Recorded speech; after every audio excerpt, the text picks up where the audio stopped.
Hi, my name is Robert Stewart with Keller Williams Select Realty. I manage people's emotions as they buy and sell real estate. Today we're going to talk about mortgage payments, how to calculate them, what goes into it, and a few ways to make them cheaper.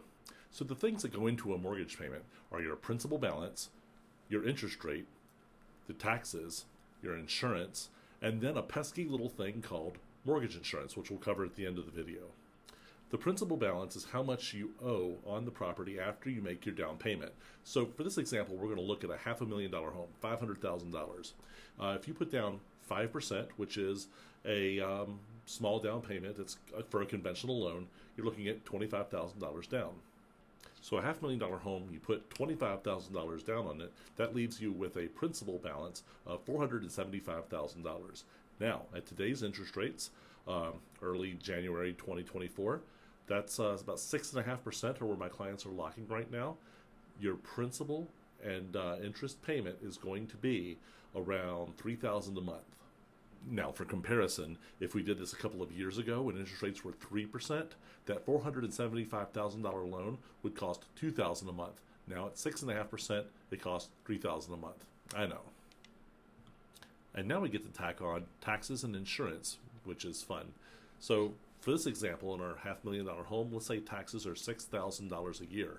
So you take that $6,000, divide it by 12, $500 a month. So we're going to add $500 a month for taxes to our $3,000 principal and interest payment. So currently we're at $3,500. And then we have insurance. So most calculators online do it incorrectly. They use old rates that aren't accurate. If you're being quoted $100 to $150 a month for insurance, that's wrong.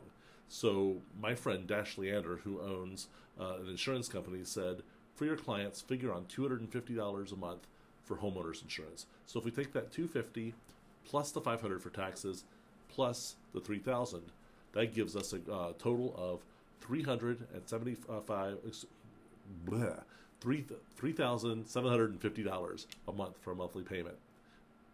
But it gets better.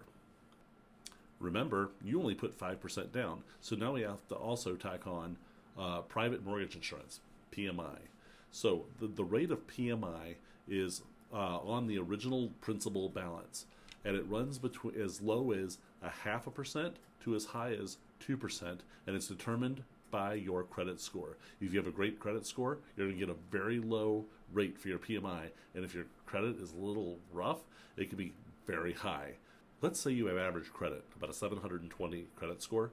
Your PMI factor would be 0.7%, which would be an extra $277 a month. So tacked on to that payment, that brings your total payment to $4,027.